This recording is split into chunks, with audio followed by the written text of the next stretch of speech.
Welcome friends, নতুন বেতন commission নিয়ে একটি অত্যন্ত গুরুত্বপূর্ণ আপডেট রয়েছে। অবশ্যই ভিডিওটি দেখে রাখবেন, চ্যানেল নতুন হলে সাবস্ক্রাইব করবেন এবং জনস্বার্থে ভিডিওটি বেশি বেশি করে শেয়ার করবেন।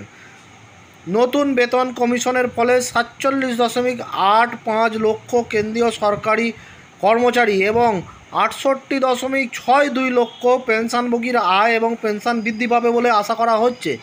এছাড়াও কেন্দ্র কর্তৃক অষ্টম বেতন কমিশন অনুমোদনের পর রাজ্য সরকারি কর্মচারীরাও এই সুবিধা পেতে পারেন। এইসবের মাঝেই এখন জানা যাচ্ছে অর্থমন্ত্রক নাকি অষ্টম বেতন কমিশনের জন্য 35টি পদ পূরণের ঘোষণা করেছে। গত 17 এপ্রিল 2025 তারিখে জারি করা একটি সার্কুলার অনুসারে অর্থমন্ত্রক অষ্টম কেন্দ্রীয় বেতন কমিশনের ডেপুটেশনের ভিত্তিতে 35টি পদ পূরণের প্রস্তাব করেছে। বলা হয়েছে যে অষ্টম বেতন কমিশন গঠনের তারিখ থেকে কমিশন বন্ধ না হওয়া পর্যন্ত এই পদগুলিতে কর্মচারীদের নিয়োগ করা হবে।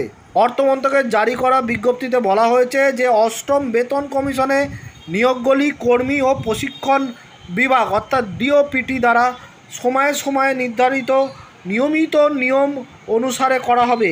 সকলকে নিজেদের বিভাগ অনুযায়ী নজর রাখার পরামর্শ দেওয়া হয়েছে। বিজ্ঞপ্তিতে আরও বলা হয়েছে যে আবেদনকারী কর্মীদের প্রয়োজনীয় কাগজপত্র সহ নথি পাঠাতে হবে। অর্থমন্ত্রকের ঠিকানায় যথাযথ মাধ্যমে আবেদনপত্র পাঠানোর প্রয়োজন। অর্থাৎ দেখলেন যে নতুন বেতন কমিশনে কর্মী নিয়োগ, এই খবরটা কিন্তু অত্যন্ত গুরুত্বপূর্ণ। এই কারণেই তার মানে বেতন কমিশন নিয়ে বড়সড় তোড়জোড় আরম্ভ হয়েছে। কর্মী নিয়োগ করা হচ্ছে মানে বেতন কমিশনের কাজকর্ম দেখভাল করার জন্য ও একটা কমিশন যে গঠন হয়েছে, সেখানে চেয়ারম্যান থাকবেন, সদস্য থাকবেন, এছাড়া অন্যান্য কর্মচারীরা থাকবেন যা বেতন কমিশনের কাজ করবেন।